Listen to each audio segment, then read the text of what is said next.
2027 সালের হজকে সামনে রেখে পূর্ণাঙ্গ রোডম্যাপ প্রকাশ করেছে ধর্ম বিষয়ক মন্ত্রণালয়। এতে নিবন্ধন, ভিসা, ফ্লাইট ও বিভিন্ন প্রশাসনিক কার্যক্রমের গুরুত্বপূর্ণ সময়সূচি নির্ধারণ করা হয়েছে।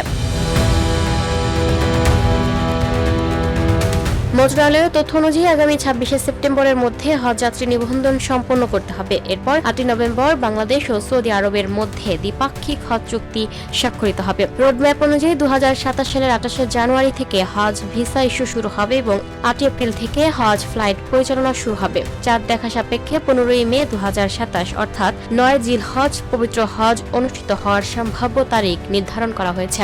ধর্মমন্ত্রী কাজী শাহ মোফাজ্জল হুসাইন সম্প্রতি জেদ্দায় আয়োজিত একটি অনুষ্ঠানে সৌদি হজ ও উমরাহ মন্ত্রণালয়ের কাছ থেকে আনুষ্ঠানিকভাবে এই রোডম্যাপ গ্রহণ করেন। এছাড়া সৌদি প্রান্তের ব্যয় পরিশোধের জন্য নুসুক মাসার প্ল্যাটফর্মের ওয়ালেটে অর্থ স্থানান্তর কার্যক্রম চলবে 15 জুলাই থেকে 24 ডিসেম্বর পর্যন্ত।